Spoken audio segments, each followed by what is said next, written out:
We understand that Sue Gray was aware of this event as well, so no delay potentially to that report that we're expecting probably towards the end of this week. It does make me wonder how many more revelations there will be in that report. It seems to be incredibly thorough, speaking to not only people inside Number 10 but also the police outside Number 10 to get a really rounded idea of exactly what went on in the building behind me over the course of the 3 lockdowns this country has endured over the last 2 years. This particular event, however, does seem to be of a slightly different order to some of the others. Of course, this was 2 steps into lockdown uneasing. You could meet 1 other person indoors, you could meet 6 other people outdoors, and of course all the people that were met in the cabinet room for that sing-song of happy birthday and that cake, that Union Jack cake as far as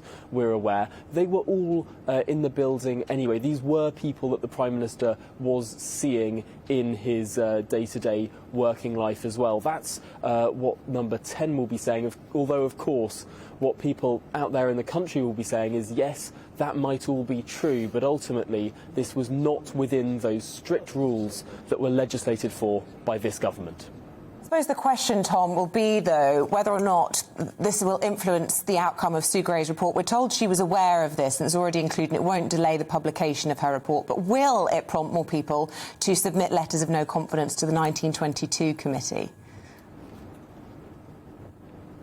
Well, we saw that 1 extra letter went in over the weekend. I think that we're not going to see a flood of letters this week. Really, there are so many MPs who want to wait to see the report, and I think the fact that this party will be included in that report will bolster their plans to wait and see that report, and then that becomes the moment of danger for the Prime Minister. Of course, we have seen that the Prime Minister over the last week and a half has had various moments of danger and of relative relief, but ultimately I think that still the balance of risk comes upon the publication of that report, upon the publication of all of the facts. If anything, rebel MPs who want to submit letters of no confidence would look premature to submit those before the time of the publication of that report. Tom, would you agree that the longer all of this drags on, the more revelations that there are,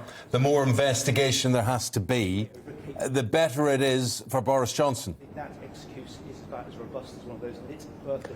Well, certainly any extra time does by chance, and that's really what Boris Johnson is hoping for now, that something comes along and is able to move the conversation on. I think it is worth remembering that at the start of January we saw a little bit of a tick up in the polls for the Conservative Party and for Boris Johnson. That was, of course, after the Allegra Stratton video leak, but when the conversation had moved on, talking about Omicron and other affairs. So potentially, if the Prime Minister can drag this on for a little bit longer, maybe the conversation will move on. However, the problem there does seem to be that the longer this is dragged on, the longer we wait for this report, bits of that report tend to eke out, and that of course just prolongs this story and increases the ire of the people of this country. So it's a double-edged sword there. Yes, of course, buying more time might be able to move that political agenda on. We're seeing what's happening in Ukraine, we're seeing what's happening with the cost of living. There are lots of other issues that people do desperately care about. However, dragging it on also just enables this drip of media leaks that are far more damaging than 1 report that has the potential in the eyes of Number 10 to cauterise this wound.